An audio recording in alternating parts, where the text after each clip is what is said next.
The audience I work with seems to be getting older and older, team. And it seems to be around a run concept. And it's essentially that before 30, you train with your balls. After 30, you train with your brain. And really, at the end of the day, it comes down to this concept. If you need to do it bad enough for long enough that something eventually breaks. Until you've put your hand on the stove, you don't know it's hot. You don't know that you shouldn't be touching it. And, there's a smart few of you I've worked with. Obviously, they're getting ready to be a PT, they're ready to do a comp, whatever it is, and they start working with a coach for that reason. But for the vast majority of people tend to wait until shit is broken until they fix it. So the guys that I'm working with typically end up being in their 30s, 40s, sometimes 50s. And maybe they've been training for 20 years, but it's only now that shit starts breaking. Shit isn't working the way it used to. And they feel like their body's working against them rather than with them.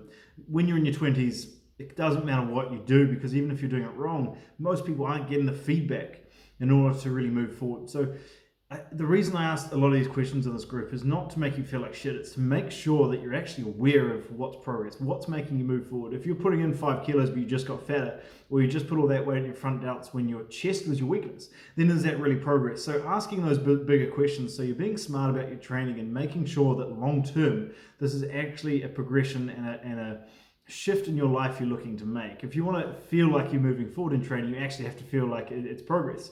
So taking that step to reflect is one of the biggest things you can do, is like, actually, am I moving the way I want to?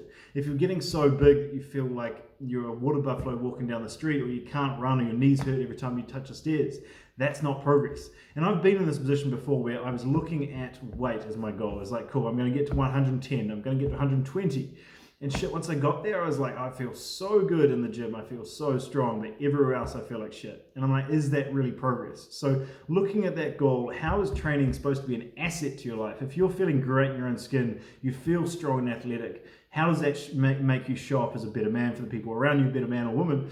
Trying to make sure that you can actually make this an asset to your life. You shouldn't be in a position that, like we've talked about in the past, that this is an escape from life. This is something that detaches you from reality. It's supposed to be something that is your thing, that is moving you towards being a better version of you, and you actually feel great for that process. So if you feel like you're holding a little bit more around your waist, you feel like those imbalances are still there, why are they there? What do you need to do to actually optimize what you're doing to feel like you're moving forward? Just ask the bigger questions, reflect on what you're doing, because without asking that, you're blindly just going down a path with everyone else, not making progress, still the same imbalances. So be smarter by asking the right questions first, then we can come up with the answers.